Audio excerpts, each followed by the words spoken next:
And today we're talking about the two sides to Proposal 6, known as the Bridge Initiative. And with us right now is the spokesman for Let the People Decide, Mickey Blashfield. Thank you very much for coming in. So, Mickey, first of all, full disclosure, who do you work for? I work today for The People Should Decide.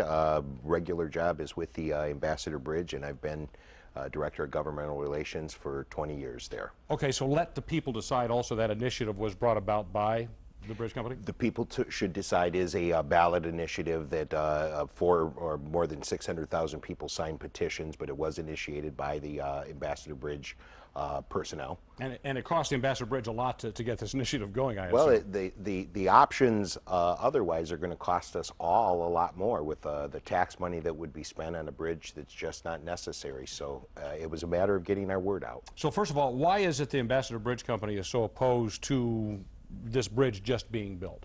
Well, it's not a matter of whether the bridge is built. The People Should Decide puts in place a decision-making structure in the Constitution. So before our tax money from a government bridge is put in place, we're able to have a say on it as taxpayers. Remember, in Detroit, all the border crossings were privately developed, privately invested, and didn't need governmental subsidy in order to get underway.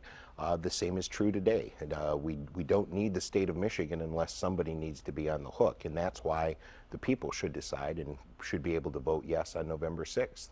Now, proponents of the bridge itself, mainly the governor and the people behind him, insist that there are absolutely zero Michigan tax dollars on the hook for this project. Well, it's not what he said Monday in Cranes, where he acknowledged that there is no written agreement that shows that Canada will cover the costs.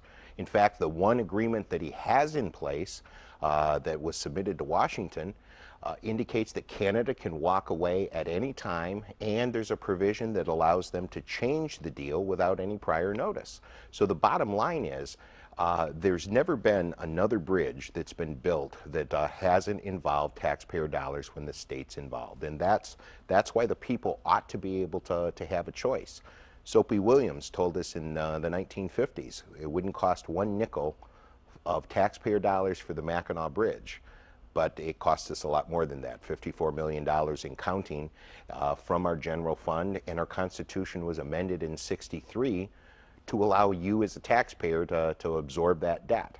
So the bottom line is, before we get into that situation with a bridge that we don't need because traffic's down more than 40%, we should have an opportunity to have a vote on it. I mean, after all, what's so wrong with the people having and exercising a vote? Now, I'm confused here. You say there's no need for a second bridge, but I talked to Manny Maroon just last year, and he says the Ambassador Bridge Company plans. Matter of fact, you've already started a bridge, so you plan to build another bridge. So if you don't need a bridge, why are you building one? Well, because of the efficiency that you can get with an additional lane, the maintenance that you can do on the older span, to make sure that we have for the special times, the capacity that's needed at the border.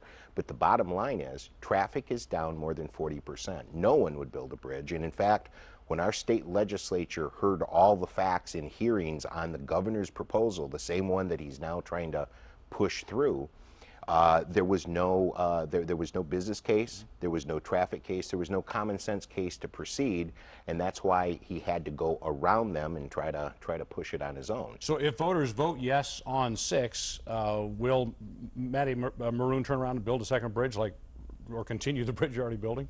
Well, that's a different topic for a different day, because this really is about whether the government is going to proceed forward and condemn 257 homes, get rid of 1,000 jobs in the neighborhood, and take that off the tax rolls for forever. This is about whether or not the people should have a say as their government and their tax dollars are involved in a border crossing. And last question, if people do vote yes, you know in your heart of hearts this is going to go to court and there's going to be lawsuits. The governor already says that regardless of what the vote is on this, really they don't believe that that'll stop the governor's plan. Well, that'll cost a lot of tax dollars to fight this thing. Let me say this. I agree with Lieutenant Governor Brian Calley, not today, But 3 years ago, when he said, when he was an elected official in the state legislature, when he said that an infrastructure project this big deserves transparency and that the legislature deserves a vote and that we ought to be able to know what our government's doing. A yes vote on Proposal 6 ensures that that will happen. Mickey Blashfield, thank you so much for coming in. Thank you very much, Stephen. Thank you very much.